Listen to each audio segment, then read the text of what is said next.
नमस्कार, मैं हूं सुशील चंद्र विक और आप देख रहे हैं metro today live. Metro today live ये आज का बढ़ता हुआ चैनल है। आप इसके अंदर देखते हैं हर चीज रोज का रोज। आज हमारा मुद्दा है राजस्थान का चुनाव 2023।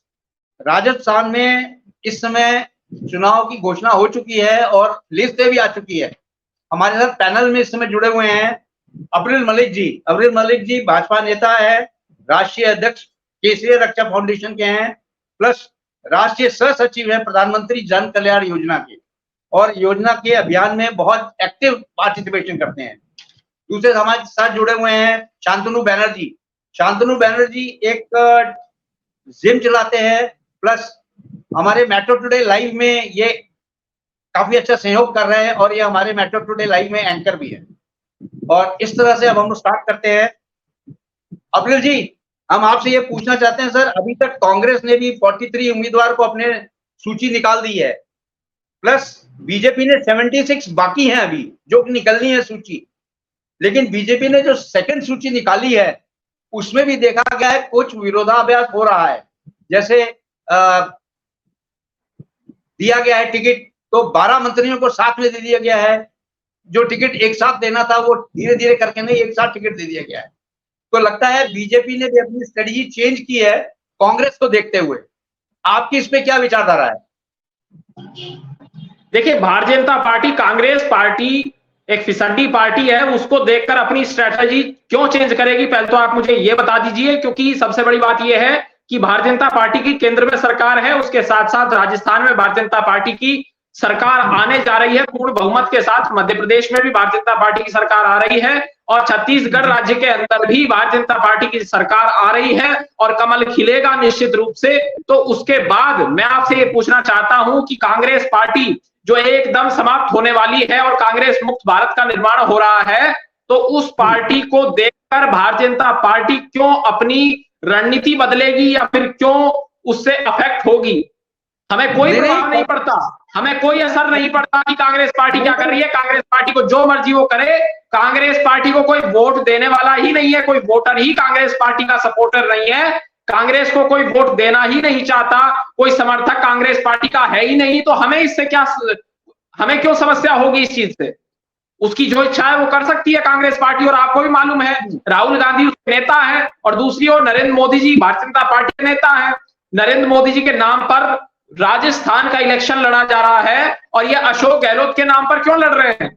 ये अशोक गहलोत के नाम पर ना लड़े, आपके छत्तीसगढ़ में ये भूपेश बघेल के नाम पर ना लड़े। जो 10-20 सीटें आती होंगी वे भी नहीं आएंगी, राहुल गांधी के नाम पर लड़े, उसके बाद पता चल जाएगा। ये क्यों इनको अपना कैंडिडेट, अपना फेस बनाकर रखते हैं, औपचारिक रूप से या अनौपचारिक रूप से?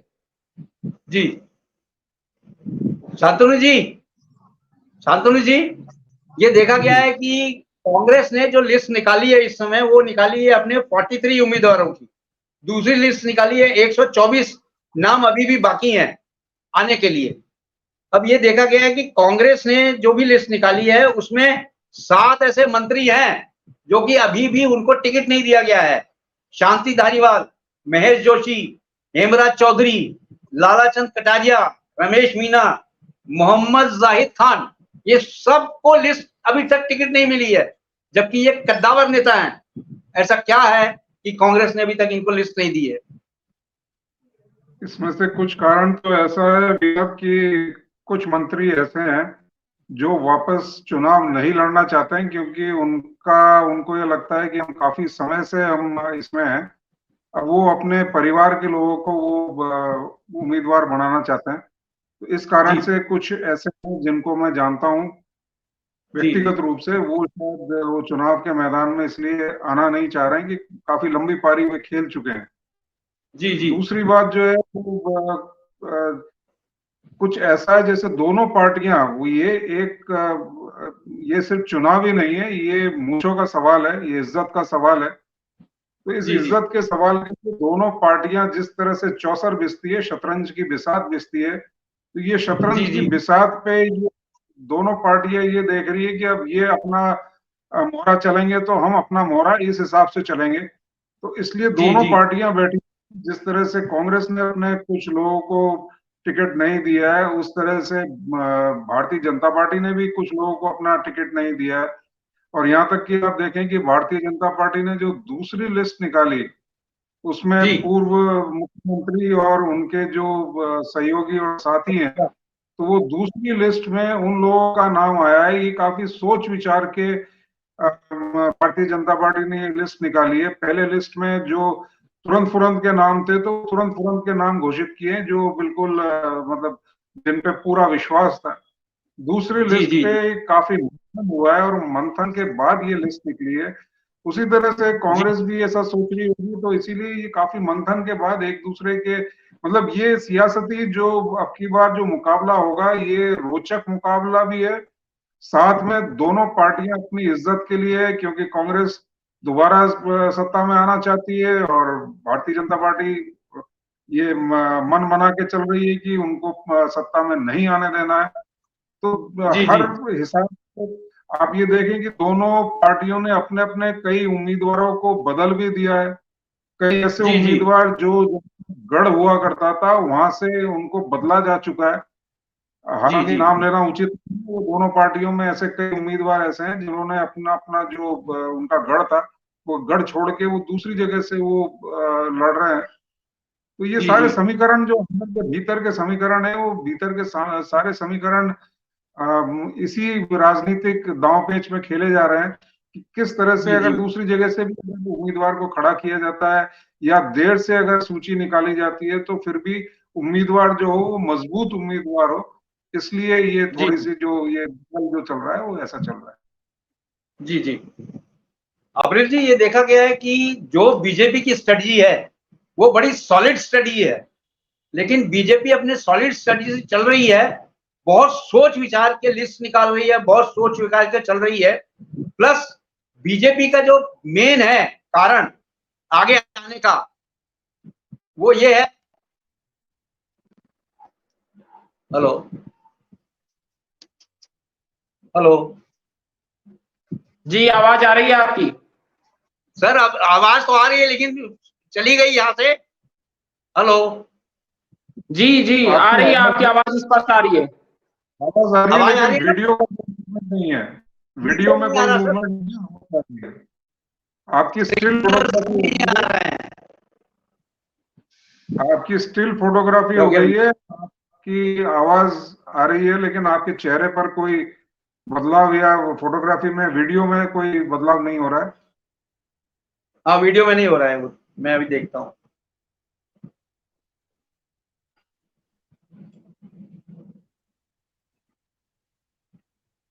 हेलो हेलो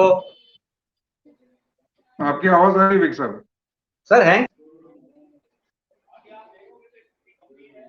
आपकी आवाज आ रही है लेकिन वीडियो आपकी स्टिल है।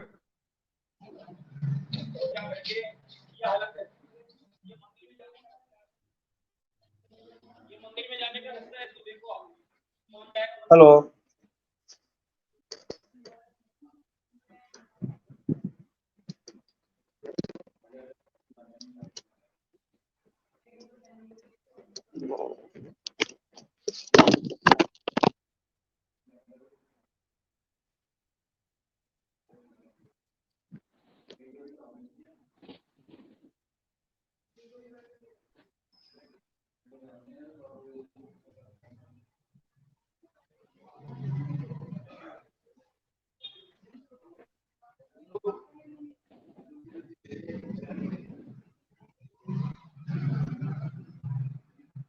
हेलो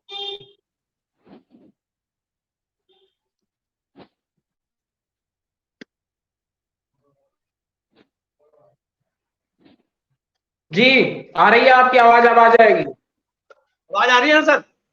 तो सर, ये हाँ देखा जी गया आ है कि रही है, आ रही है। जो बीजेपी का इस समय स्ट्रेटजी चल रही है, वो स्ट्रेटजी शानदार स्ट्रेटजी है, और वो स्ट्रेटजी से अगर इसी स्ट्रेटजी से आगे चलती रही तो बहुत अच्छा कार्य करेगी। लेकिन एक चीज का डर है, अभी जो अंदर की बगावत हो रही है, वो बगावत लगता है राजस्थान में अभी चलेगी। क्यों? क्योंकि बगावत के सुर रुक नहीं रहे हैं। ऐसा क्या है यहाँ राजस्थान में जो बगावत हो रही है अंदर अंदर? अप्रैल जी, कहां पर बगावत कहां पर हो रही है? भारतीय जनता पार्टी में तो कोई समस्या नहीं है। यदि कोई समस्या है तो आप बताइए, किस स्थान पर समस्या है भारतीय जनता पार्टी में राजस्थान राज्य के अंदर? कोई प्रदेश नेतृत्व में कोई समस्या नहीं है, राष्ट्रीय नेतृत्व में जो राजस्थान से लोग आते हैं वहां कोई समस्या नहीं है। हमारे गजेंद्र सिंह शेखावत जी हैं, केंद्रीय जल शक्ति मंत्री हैं, उनको एक प्रकार से बड़ा पोर्टफोलियो दिया गया। जो नए मंत्रालय का निर्माण नरेंद्र मोदी जी के आशीर्वाद से हुआ, उसकी जिम्मेदारी, उसका कार्यभार गजेंद्र सिंह जी शेखावत को प्रदान किया गया। और जो वसुंधरा राजे जी की बात है, तो वसुंधरा राजे जी को राष्ट्रीय उपाध्यक्ष भी नियुक्त किया गया, और वो एक बड़ा फेस है भारतीय जनता पार्टी का राजस्थान में, और वो एक प्रकार से भारतीय जनता पार्टी के सीएम भी रह चुकी हैं, और बड़ा जनाधार वसुंधरा जी का है। नहीं, वसुंधरा जी का तो सही है, लेकिन अभी जो कालीचरण जी को टिकट दिया गया है, कालीचरण जी को किस बेस पर टिकट दिया गया है? क्या कालीचरण तो पीछे हार ही चुके थे, कालीचरण ने फिर टिकट ले लिया है।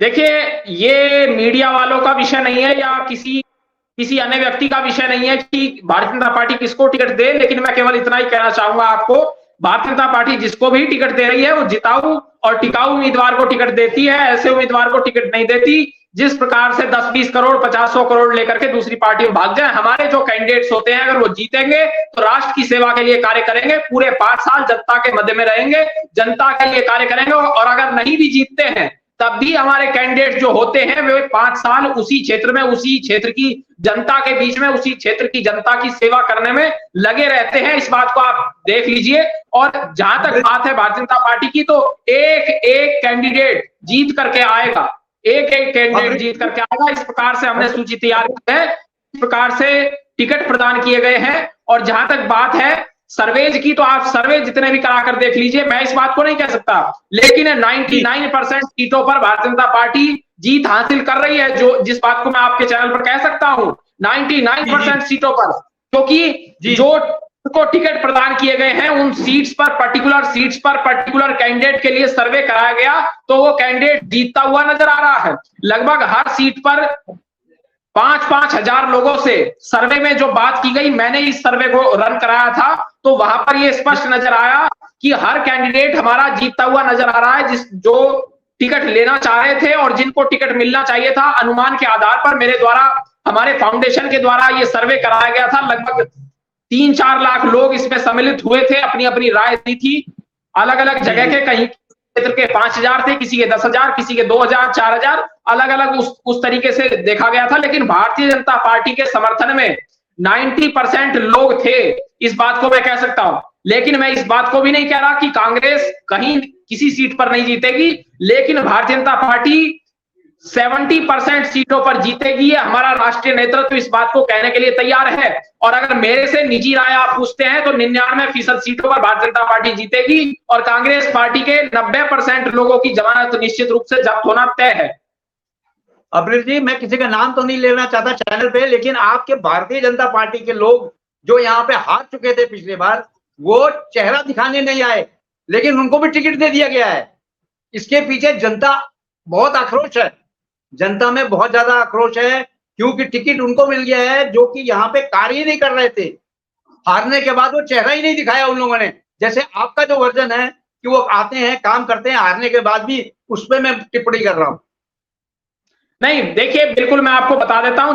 अब आप जिताइए, उसके बाद देखिए किस प्रकार से कार्य करते हैं, पहली बात। और दूसरी बात यह है कि जिस प्रकार से आपने कहा है, तो कि एक आध सीट का वो रवैया हो सकता है, एक आध व्यक्ति का हो सकता है, 1-2 व्यक्ति क्या कर रहे हैं उस पर मैं ज्यादा नहीं कहना चाहूंगा। लेकिन जो 99% लोगों का कार्य है, 99% भारतीय जनता पार्टी के नेता जो कर रहे हैं, उसको मैं जानता हूं, उसके आधार पर मेरे द्वारा राय दी गई है। यदि आपके पास कोई ऐसे एविडेंस हैं तो वो आपके पास हो सकते हैं, मुझे मालूम नहीं है, क्योंकि मेरा राजस्थान गृह राज्य भी नहीं लगता। और लेकिन जहां तक मैंने देखा है जाकर के राजस्थान के लोगों के बीच में, तो वो यही कहते हैं कि कमल का फूल निश्चित रूप से खिलेगा। और जो लोग कैंडिडेट जिताकर भी नहीं हमने भेजे थे, उन लोगों ने भी हमारे लिए कार्य किया, ऐसा राजस्थान के लोगों का मानना था। जिन लोगों से मैंने संपर्क किया अथवा उनसे पूछा, मेरी टीम ने पूछा, हमारे केसरिया रक्षा फाउंडेशन के कार्यकर्ताओं ने पूछा।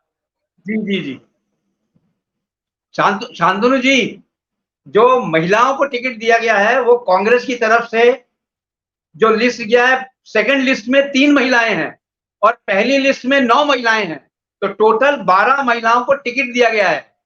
जबकि कांग्रेस ने कहा था कि बेटी को ही टिकट दिया जाएगा, यहाँ पे बेटी ही राज करेगी।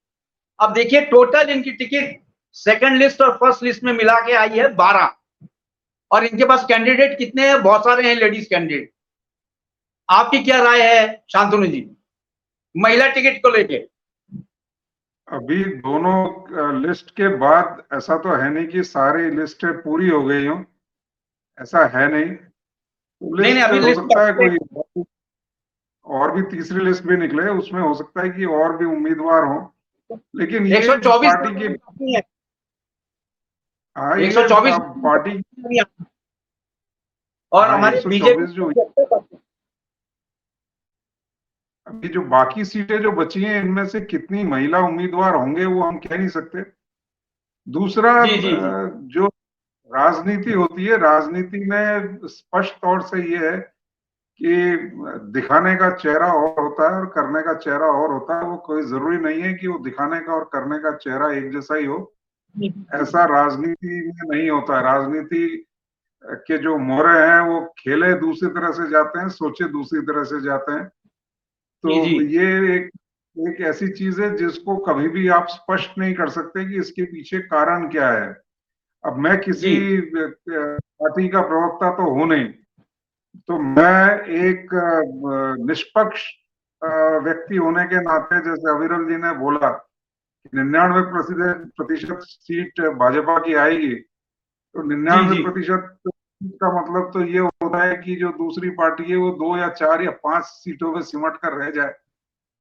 अभी तो ओबीसी वाले भी आने वाले हैं, ऐसा तो हो नहीं सकता। आप पार्टी भी तो आएगी, तो बड़ा मुश्किल सा काम है। शांतनु जी, आपकी बात का मैं सम्मान करता हूं बिल्कुल। और जिस प्रकार से आपने देखा होगा दिल्ली में क्या हुआ था, आम आदमी पार्टी की 70 में से कितनी सीटें आई थी आपको भी मालूम होगा, तो कितने प्रतिशत हुई थी वो आपको भी मालूम है। जब जनता चाहती है तो एक तरफा तौर पर वोट दे सकती है, और जिस प्रकार से हिंदुओं के साथ कत्लेआम हुआ वो आपने देखा राजस्थान में, जिहादियों ने जो हत्याएं की हिंदुओं की, उसके आधार पर हिंदू वोट पूरा भाजपा को जाएगा। मैं हिंदू मुस्लिम नहीं कर रहा हूं, लेकिन बता रहा हूं हिंदू वोट पूरा भाजपा को जाएगा। जी बिल्कुल दे सकती, मैं मना नहीं करता कि दे नहीं सकती। एक तरफा भी वोटिंग होती है, वो एक तरफा वोटिंग के लिए आपकी मिनिस्ट्री बहुत कुछ करना पड़ता है, तब जाके वो एक तरफा वोटिंग होती है। ठीक है ना, जैसे दिल्ली की बात मैं नहीं करूं क्योंकि हम राजस्थान की बात कर रहे हैं, तो दिल्ली की बात नहीं करूं। दिल्ली में क्यों वो वोटिंग पड़ी है, मैं तो खैर प्रत्यक्षदर्शी हूँ, मैं तो दिल्ली गया हुआ हूँ, दिल्ली जाके मैंने चीजें भी देखी भी थी जब, तो इसलिए मेरे को पता है कि उसका, और मैं वहां पे जो नीचे लेवल के जो आम नागरिक है उनसे मैं मिलकर भी आया था, इसलिए मेरे को पता है कि उसके पीछे कारण क्या था। खैर उस बात को छोड़ते हैं, हम यहाँ की बात करते हैं। यहाँ की बात में एक मैं आपको बात बता दूं कि कभी भी अपने दुश्मन को कभी भी हल्का नहीं लेना चाहिए। एक चीनी कहावत है, इंग्लिश में बोलते हैं उसको कि under estimating the power of your adversary is coating defeat. अगर आपने अपने विपक्ष को, अपने दुश्मन को आपने हल्का लिया तो आपके जीतने की संभावनाएं कम हो जाती हैं। तो इस तरह से इसी रूप में अगर देखा जाए तो दोनों पार्टियां जो खेल रही हैं वो किसी को कम आंकने की कोशिश नहीं कर रही है। अगर आपने अपने विपक्ष को कम आंका तो निश्चित रूप से आप इतने ओवर कॉन्फिडेंट हो जाएंगे कि फिर उसके बाद आपके जो चालें हैं वो चालें विफलता की ओर जाएंगी। तो इसलिए कभी भी अपने जो प्रतिद्वंदी है, प्रतिद्वंदी को कभी भी हल्का नहीं लेना चाहिए। और इसीलिए आप देखें कि कभी भी ऐसा नहीं हुआ है, किसी भी चुनाव में ऐसा नहीं हुआ है कि इतने फूंक फूंक कर कदम रख के और इतने आहिस्ता से, धीरे से, सोच समझ के दोनों पार्टियां अपने उम्मीदवार मैदान में उतार रही है। उनमें फेरबदल हो रहे हैं, उनकी जो विधानसभाओं की जो कंस्टिट्यूंसी है वो बदली जा रही है। जो पुराने दिग्गज अपने जगह के थे उनको हटाया जा रहा है, दोनों पार्टियां उनको हटा के इधर से उधर कर रही हैं, उधर से उधर कर रही हैं। उसमें देखा जा रहा है कि कई दोनों पार्टियों में कई ऐसे भी रहे हैं जो जीतने के बावजूद जिन्होंने बिल्कुल भी काम नहीं किया है, और वहां के जो लोग हैं वो असंतुष्ट हैं, इसलिए उनको टिकट नहीं दिया गया। हालांकि वो बड़े प्रभावी लोग हैं और उनको टिकट नहीं मिला। तो इसीलिए अब की बार का जो चुनाव है वो भाजपा जो लड़ रही है वो मोदी जी के छवि को लेकर रही है, और वो राष्ट्रीय छवि को लेकर लड़ रही है, और जबकि कांग्रेस जो लड़ रही है वो जमीनी मुद्दे और जो राज्य में जो काम किया गया है उसको लेकर लड़ रही है। तो ये दो बहुत विभिन्न चीजें हैं। हिंदुत्व की लहर, हिंदुत्व का मायना वो एक तरफ है, और जो राज्य में जो काम किया गया उसको लेकर जो चीजें लड़ी जा रही हैं या जो उसका बखान किया जा रहा है, बयान किया जा रहा है, तो वो चीज अलग है। तो दोनों जो ये मुद्दे हैं, तो दोनों मुद्दे बिल्कुल अलग अलग है। मैं ये चाहूंगा कि वही में जो मैंने आपको कहा, मैं एक निष्पक्ष प्रवक्ता हूं, और निष्पक्ष होने के नाते मैं ये बोलूंगा कि हम केंद्रित करें कि जो राज्य का चुनाव है, राज्य के चुनाव में क्या स्थिति होगी, ये जो अभी कांग्रेस की सरकार ने किया है वो क्या काम किया है, विगत भारतीय जनता पार्टी की सरकार ने किया है वो क्या काम किया है, अभी के जो सांसद हैं वो, सांसद मेरा मतलब विधानसभा के जो चुने गए जो प्रतिनिधि हैं उन्होंने क्या काम किया है, जो पहले के जो भारतीय जनता पार्टी के थे उन्होंने क्या काम किया है, किस तरह से राजस्थान आगे बढ़ा है या नहीं बढ़ा है, बढ़ सकता है तो कैसे बढ़ सकता है, नहीं बढ़ा तो क्यों नहीं बढ़ा। इन मुद्दों को लेकर अगर दोनों पार्टियां अगर मैदान में आएंगी तो निश्चित रूप से ये एक अच्छा चुनाव होगा। जो भी पार्टी सामने उभर कर आएगी, जो जीत कर आएगी, वो आम आदमी के लिए, आम नागरिक के लिए वो जरूर काम करेगी, और इन्हीं मुद्दों के ऊपर जो आम मतदाता है उसका रुझान होना चाहिए और उसका वोट होना चाहिए, ना कि ये देखते हुए कि केंद्र में क्या काम हुआ। क्योंकि केंद्र का जो काम होगा वो 2024 के इलेक्शन में, उसमें वो चुनाव उसके ऊपर आधारित होगा। अभी जो चुनाव है वो राजकीय मुद्दों पर है, और राजकीय मुद्दों के ऊपर आधारित होकर ये चुनाव मेरे ख्याल से होना चाहिए। और इसी को ध्यान में रखकर ये इस टाइम कोई भी केंद्र सरकार के रूप में या मोदी जी के रूप में जो भारतीय जनता पार्टी जो सामने अपने उम्मीदवार लेकर आ रही है, वो मोदी जी के रूप में लेकर नहीं आ रही है, वो इस रूप में लेकर आ रही है कि जो हमारे ये जो लोग हैं इनकी छवि किस तरह से है और किस तरह से कार्य कर सकेंगे लोगों के बीच में, ये किस तरह से जो खाई बनी है या नहीं बनी है उसको कैसे पाटेंगे, कैसे जीत की तरफ हम लेकर जाएंगे, ये सब देखते हुए वो अपने उम्मीदवार मैदान में उतार रहे हैं, जिनकी अच्छी पैठ, चाहे वो उस कंस्टिट्यूएंसी को बदल के दूसरी कंस्टिट्यूएंसी में जाए, उनकी पैठ कितनी मजबूत हो सकती है। इस मजबूत पैठ को रखकर ये दोनों जो पार्टियां हैं वो मैदान में उतर रही हैं, और इसलिए ये जो जंग है वो जंग मेरे ख्याल से ये राजकीय स्तर की अब जंग होने जा रही है, और आम मतदाता की विषय पर सोचना होगा। अब्रिल जी, ये देखा गया है कि जो इस समय राजस्थान का चुनाव है, क्योंकि इस समय जो पार्टी है वो कांग्रेस पार्टी रूलिंग पार्टी थी। अब कांग्रेस पार्टी ने यहाँ पे अपनी जो छवि बनाई हुई है वो ये बनाई हुई है कि वो कोई भी कार्य करने की क्षमता रखती है। जैसे उसने क्या किया, पूरा फ्री बांट दिया, सब कुछ फ्री कर दिया। आज अगर बीजेपी भी आती है राजस्थान में तो उनको ये चाहेंगे कि हमें भी फ्री मिले, बीजेपी फ्री करेगी नहीं। तो अब क्या है कि आप क्या मुद्दे लेके जाओगे, क्योंकि कांग्रेस को हराना बहुत ही मुश्किल लग रहा है बेसिक राजस्थान में, क्योंकि इस समय लोगों के मुंह पे हर चीज जुबान पे यही है फ्री, FREE फ्री, यानी सब कुछ फ्री चाहिए उनको। घर बैठे मोबाइल तक दे दिया कांग्रेस ने। अब बताइए, मोबाइल तक दे दिया है तो अब मोबाइल के अलावा डाटा भी फ्री दे रहे हैं। आप इसको कैसे ओवरकम करेंगे अब्रिल जी? जी देखिए, ऐसा बिल्कुल नहीं है, कुछ ऐसा बिल्कुल कुछ नहीं है। मैं आपको स्पष्ट कर देता हूं, जहां तक राजस्थान की जनता की बात है, राजस्थान के लोग स्वाभिमानी लोग हैं। राजस्थान के लोग मांगने वालों में से नहीं है, देने वालों में से हैं। और राजस्थान की भूमि किन लोगों की भूमि है आपको मालूम होगा जी। और जो वो वहां के लोग हैं, उनके जो पुरखे हैं, उन्होंने जो सिखाया है राजस्थान के स्वाभिमानी लोगों को, वो बिल्कुल मांगने का नहीं सिखाया, फ्री लेने का नहीं सिखाया। और भारतीय जनता पार्टी की जहां तक बात है, अनेकों योजनाएं नरेंद्र मोदी जी के द्वारा चलाई गई हैं। मैं पहले भी आपके न्यूज चैनल पर बता चुका हूं। और जिस प्रकार से शांतनु जी ने कहा, मैं उनका उत्तर दे देता हूं। शांतनु जी, मैं आपको स्पष्ट करता हूं, राजस्थान में हमारी सरकार नहीं अभी रही। अशोक गहलोत जी की तरह अगर राजस्थान में हमारी सरकार होती तब हम राजस्थान में काम करने के अधिकारी थे, तब हमारे पास अधिकार था कि राजस्थान के अंदर हम डेवलपमेंट करते। हमारे जो एमएलए थे उनको फंड तक नहीं मिला, उनके क्षेत्रों में कोई कांग्रेस ने डेवलपमेंट नहीं किया, चालाकी के आधार पर कार्य उनके साथ किया गया। जिस प्रकार से अशोक गहलोत के नेतृत्व में कार्य किया गया, हिंदुओं को खिलाफ कार्य किया गया, भ्रष्टाचार को बढ़ावा देने का कार्य किया गया, बेरोजगारी को बढ़ावा देने का कार्य किया गया, रोजगार नहीं दिए गए। रोजगार कितने दिए गए आप मुझे बता दीजिए। बेरोजगार युवा घूम रहे हैं राजस्थान में, राजस्थान के लोगों के लिए और राजस्थान के किसानों के लिए, राजस्थान की महिलाओं के लिए कोई कार्य अशोक गहलोत के द्वारा नहीं किया गया। अशोक गहलोत ने किसानों के लिए कोई कार्य राजस्थान में नहीं किया, सिर्फ दिखावे के लिए ये लोग बात करते हैं। ऑन ग्राउंड स्थिति क्या है आपको भी मालूम है सुशील जी, आप काफी एक्सपीरियंस व्यक्ति हैं, लंबा अनुभव आपके पास मौजूद है, तो उसके आधार पर मैं कह सकता हूं कि आपको स्पष्ट रूप से मालूम है कि क्या स्थिति ऑन ग्राउंड है।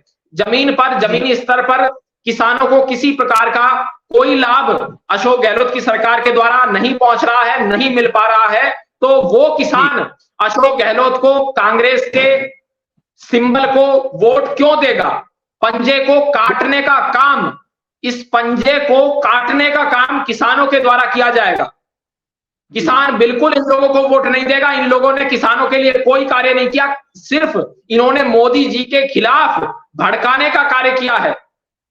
राजस्थान की गवर्नमेंट का जो कार्य था, उनका जो पैसा था, सिर्फ इस कार्य में लगता था कि राहुल गांधी की रैली को बढ़िया कैसे कराया जाए, प्रियंका गांधी के को इनविटेशन दे करके, इनवाइट करके उनका प्रोग्राम बढ़िया कैसे कराया जाए, कितनी बस कहां से ले जाई जाए, कितने लोग वहां पर सरकारी खर्चे पर पहुंचाए जाए, केवल यहां तक सीमित थे अशोक गहलोत। मैं ग्राउंड की स्थिति जानता हूं, किस प्रकार से इवेंट मैनेजर के रूप में इवेंट मैनेज कराने का काम अशोक गहलोत के द्वारा केंद्रीय नेतृत्व के संबंध में किया जाता था। जब कोई भी केंद्रीय नेता इनका आता था, राष्ट्रीय नेता इनका आता था, आला कमान के लोग आते थे, तो ये स्वाभिमानी राज्य के लोगों का मुख्यमंत्री उनके सामने भिखारी के रूप में हाथ जोड़ करके खड़ा हुआ रहता था, उनके पैरों में पड़ने के लिए तैयार रहता था। वो राजस्थान की जनता जानती है, और इस प्रकार का व्यक्ति राजस्थान की जनता अपने मुख्यमंत्री के रूप में बिल्कुल नहीं चुनेगी। जहां का राजा एक प्रकार से स्वाभिमानी हुआ करता था, वहां ऐसा मुख्यमंत्री बिल्कुल वहां की जनता नहीं बैठाएगी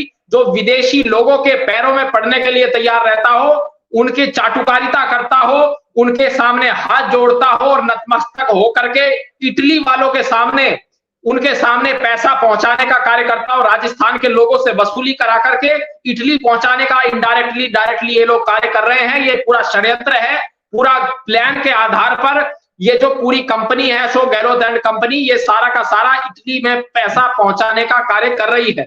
इसके मेरे पास सबूत भी बहुत सारे मौजूद हैं। मुझे मालूम है, वहां के लोगों के द्वारा बताया गया है कि किस प्रकार से ये लोग वसूली करके राजस्थान से, और अब इनकी कर्नाटक में सरकार आई वहां से, इनकी छत्तीसगढ़ में सरकार है वहां से, इन राज्यों से ये लोग पैसा वसूली करके सोनिया गांधी तक पहुंचाने का कार्य करते हैं। ये तो दलाल के रूप में बैठे हुए हैं वहां के मुख्यमंत्री। इनका काम क्या है? इनकी हिम्मत है कि ये सोनिया गांधी के खिलाफ एक शब्द बोल दे, 1 मिनट में मुख्यमंत्री चेंज कर देगी सोनिया गांधी। और सचिन पायलट की आप बात कर लीजिए, सचिन पायलट की आप बात कीजिए। सचिन पायलट काबिल युवा था, सचिन पायलट को मुख्यमंत्री नहीं बनाया, लेकिन अशोक गहलोत को बनाया। अशोक गहलोत को क्यों बनाया? क्योंकि वो सोनिया गांधी की सुनते, गांधी परिवार की सुनते। अशोक गहलोत को इसीलिए बनाया। और सचिन पायलट थोड़ी बहुत बुद्धि है, इसलिए उसको नहीं बनाया क्योंकि वो पप्पू से आगे निकलने की क्षमता रखता है। कहीं वो पप्पू से आगे ना निकल जाए, इसीलिए उनको नहीं बनाया। ये स्पष्ट है। और आप तो सीनियर हो, आपको मालूम होना चाहिए, मालूम भी होगा निश्चित रूप से, लेकिन मीडिया के सदस्य होने के नाते आप इस बात को नहीं बोल सकते, वो एक अलग बात है। अब्रिल जी, आप तो बिल्कुल सही सही इल्जाम लगा रहे हैं, लेकिन ये इल्जाम आप इस समय लगा रहे हैं जिस समय कांग्रेस और बीजेपी की डायरेक्ट लड़ाई यहाँ आप कह रहे हैं राजस्थान में हो रही है, जबकि ये देखा जाएगा कि दोनों डायरेक्ट लड़ाई में कहीं तीसरा पार्टी आके ना फायदा ले जाए।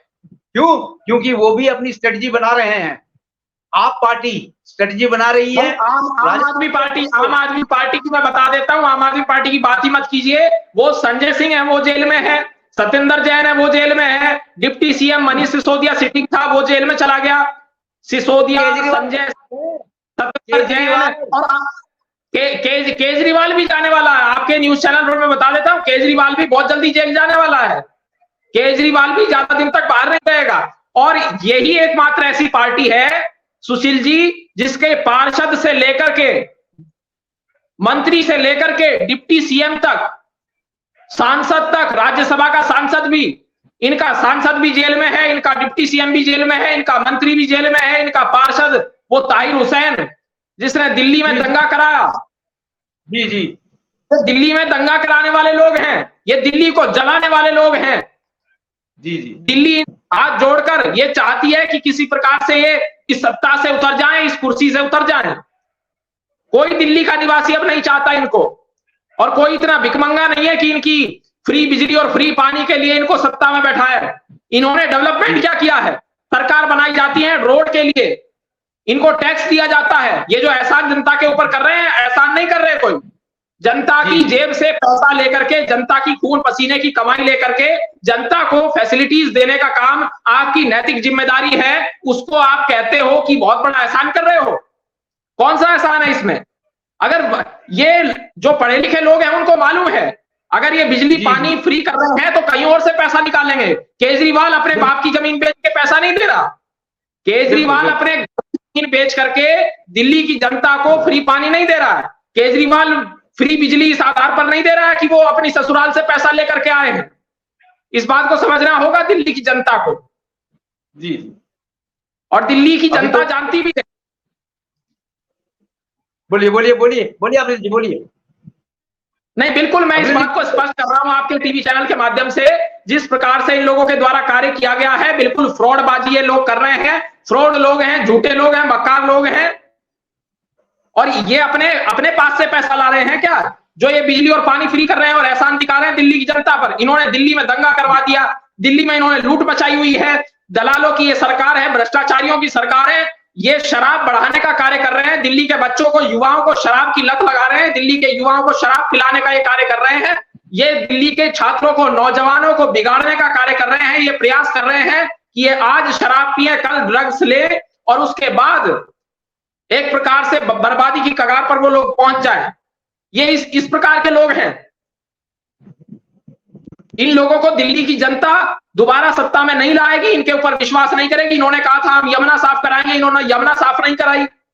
इतने लंबे चौड़े इनके घोटाले हैं, इन्होंने हर प्रकार से घोटाला किया। डीटीसी घोटाला किसके द्वारा किया गया? केजरीवाल के द्वारा किया गया। शराब घोटाला इन लोगों के द्वारा किया गया। जल बोर्ड घोटाला इन लोगों के द्वारा किया गया। कौन सा घोटाला इन्होंने नहीं किया? बिजली सब्सिडी इन्होंने घोटाला किया, बिजली सब्सिडी घोटाला इनके द्वारा किया गया। ऑक्सीजन घोटाला इन लोगों ने किया। केजरीवाल ऑक्सीजन जब चिल्ला रहा था, अमित शाह को ये लोग लेटर लिखते थे अमित शाह जी के लिए। जब इनको जरूरत पड़ती है तो अमित शाह जी के हाथ जोड़कर वहां पर पहुंच जाते हैं। उसके बाद अमित शाह जी के खिलाफ बोलते हैं। ये गजेंद्र सिंह शेखावत जी के सामने हाथ जोड़ रहे और गिड़गिड़ा रहे थे जब दिल्ली में बाढ़ का खतरा उत्पन्न हुआ। ये अमित शाह के सामने हाथ जोड़ रहे थे जिस समय बाढ़ का खतरा दिल्ली में उत्पन्न हुआ। ये लोग देश को बर्बाद करने पर तुले हुए हैं। दिल्ली की राजधानी, दिल्ली को राजधानी ये देश की जनता मानती है, स्वीकारती है, तो दिल्ली में ऐसे लोगों को ये देश की जनता नहीं बैठने देगी। ये देश की जनता, पूरे देश की जनता इसके लिए कैंपेन करेगी, इनके खिलाफ कार्य करेगी। इनके खिलाफ कार्य करने का काम पूरे देश की जनता करेगी, क्योंकि वो दिल्ली के लोगों की, दिल्ली के निवासियों की जिम्मेदारी नहीं, पूरे देश की जिम्मेदारी है, पूरे देशवासियों की जिम्मेदारी है कि उनकी राजधानी में, उनकी राष्ट्रीय राजधानी में कोई चोर, लुटेरा, डकैत, माफिया ना बैठे। जी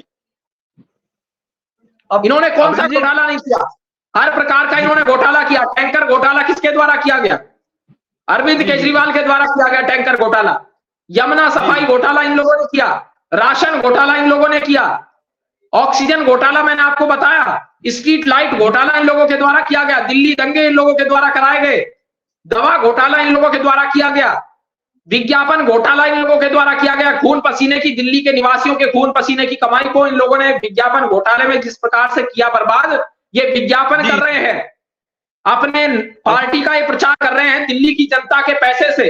ये लोग शराब घोटाला कर रहे हैं, दिल्ली जल बोर्ड घोटाला ये लोग कर रहे हैं, हवाला घोटाला कर रहे हैं, डीटीसी घोटाला कर रहे हैं, क्लासरूम घोटाला ये लोग कर रहे हैं।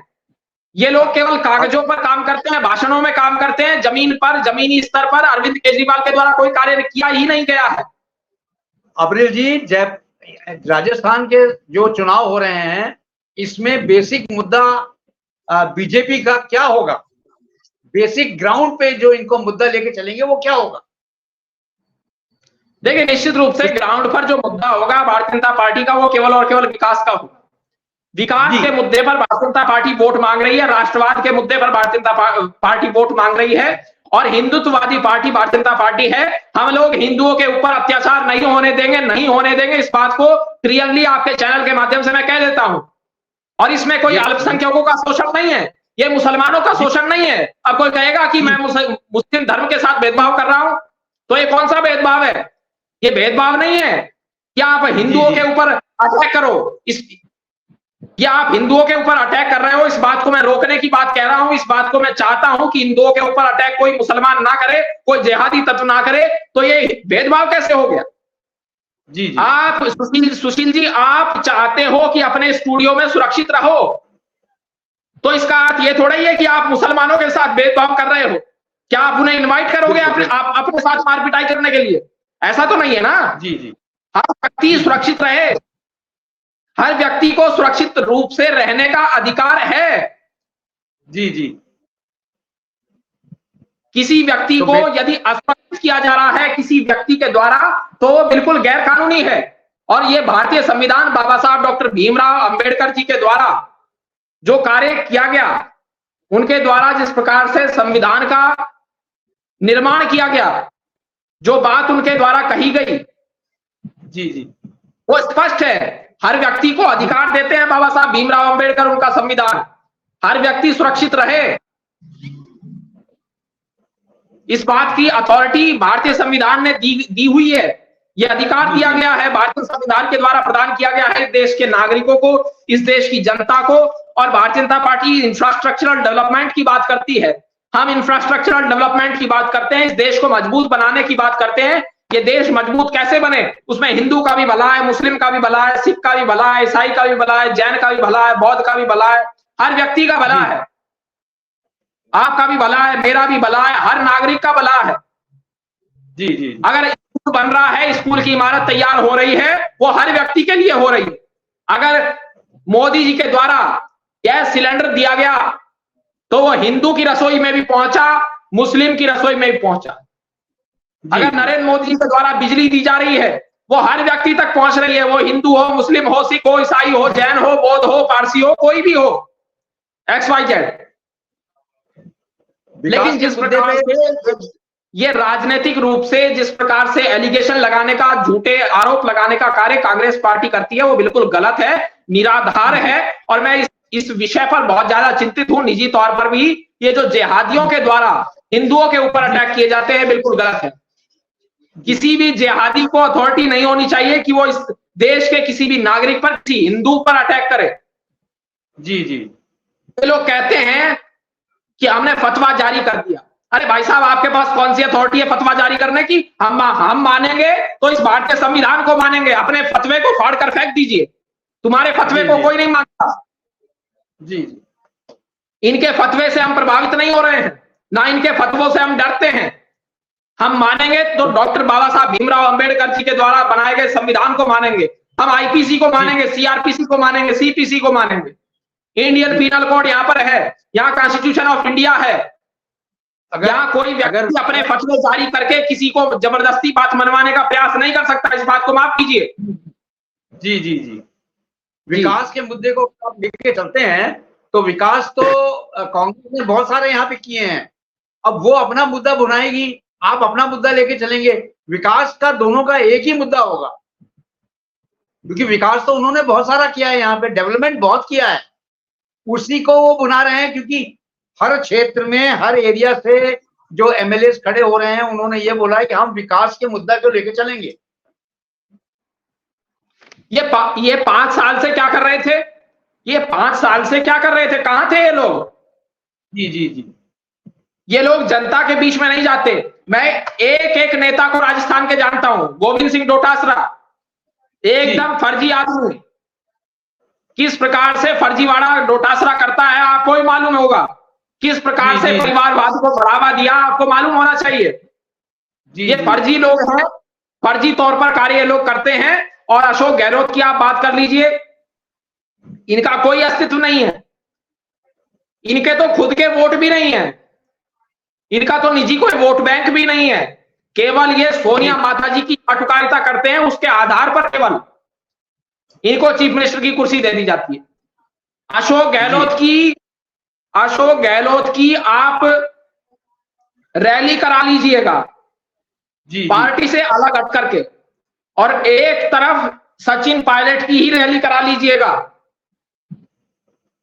अशोक गहलोत की रैली में 2000 आदमी नहीं होंगे। अगर ये कांग्रेस पार्टी से अलग हटकर चीफ मिनिस्टर की पोस्ट से अलग हटकर सचिन पायलट के रूप में, एक साधारण विधायक के रूप में अशोक गहलोत रैली करे, तो इसके समर्थन में 2000 आदमी नहीं होंगे। और सचिन पायलट 50,000 आदमियों को इकट्ठा कर सकता है, उसके बावजूद मुख्यमंत्री उसको नहीं बनाया गया। जी, ये तो राजनीतिक खेल है सर। अब सुप्रीमो बैठी है। आपको सुनिए, आपको मैं एक और बात बता देता हूं सुशील जी, ये सचिन पायलट भी इस बार कांग्रेस को हराने का कार्य करेंगे। आप इस बात को समझ लीजिए। ये मत कहिए कि वो भाजपा ज्वाइन करेंगे, लेकिन कांग्रेस को हराने का कार्य करेंगे।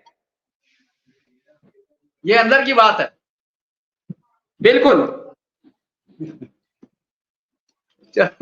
चलो बढ़िया है सर, बहुत बहुत धन्यवाद। और कुछ बोलना है तो बताएं। Thank you very much. धन्यवाद। जी धन्यवाद sir, thank you very much.